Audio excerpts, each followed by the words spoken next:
voices are being cast from there. I had never been one to believe in weird things or the paranormal before, so I dismiss it. I finish eating and decide to head back. As I start my return trip, the voices come again. This time it sounds as if they're just behind me. They come in low, then grow louder. I'm really spooked now. I'm looking all around. I holler out for whoever is out there to stop it. I was not one to be fooled with, but as I'm telling these phantom voices to stop, I hear a distinct voice tell me to go away. This voice was clear as day, as if someone was in front of me. I again holler out for whoever it is to stop it, but instead of the voices doing as I asked, I met with this male voice telling me to go away. Not one to wait around to be told a third time, I start to jog. As I'm moving, I can hear the voices surround me. I can make out that they're speaking English and French. My heart is racing, and a cold sweat has broken on my brow and down my back. I increased my pace. Someone screams then. It was loud, and it spooked me so much I tripped over a root and fell down. I scraped my left hand on a branch and bloody my knees. I don't even take a second to think about it. I jump back to my feet and begin to sprint. My right knee hurts, but I don't care. All I want is to get the hell out of there. After a few minutes of sprinting, I begin to feel winded.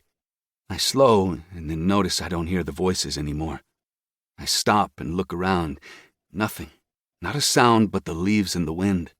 Sweat is pouring off me, and my hand and knee sting. I look down and see blood trickling down my shin, and there's blood dripping from what I see is a clear open cut on my palm. I wipe the blood on my shorts and continue on. I exit the forest, find my bike, and head back to the hostel. My friend can tell I'm disheveled and asks if I'm okay. Not one to lie, I tell him everything. He at first jokes with me, but when I blast him back for not taking me serious, he can now see I'm not joking.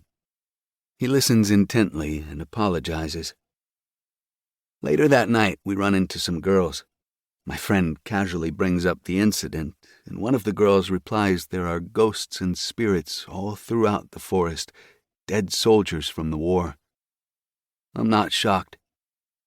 It was the strangest thing I've ever experienced. 2. Dogman in northern Michigan. I grew up in Michigan in the United States and spent most of my time in the woods there. I learned how to hunt at a very young age, and a lot of the time my friends and I would just hang out in the woods, regardless of the weather.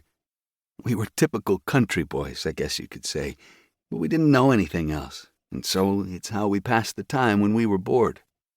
In the spring and summer, we would head into the woods behind our houses and go fishing or swimming in the creek. The woods behind our homes were fairly dense, but we didn't hunt in them for the most part.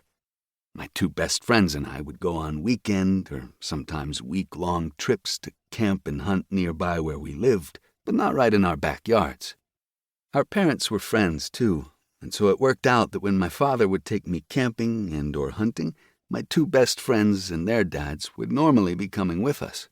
So, essentially, we all spent a lot of time together, and almost all of that time was spent in the woods doing one thing or another. Once we were old enough, it would be just me and these two friends, and maybe a few other guys, and we would drive to the same sites where our parents used to take us when we were younger.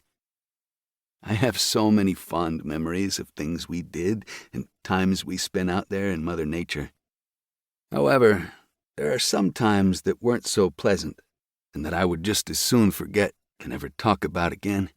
After all, especially knowing what I know nowadays about what goes on out there, in the places where no one can hear you scream, where there isn't another human being for miles and miles, there's only so many times you can go that deep into the wilderness without seeing or experiencing something unusual or out of the ordinary. This encounter is just one of many of those times for me, and it happened when it was just me and one of those lifelong friends I mentioned, who I used to be with all the time when I was younger. I had just gotten my license and wanted to go camping for a few days. It was impromptu, and so our dads weren't able to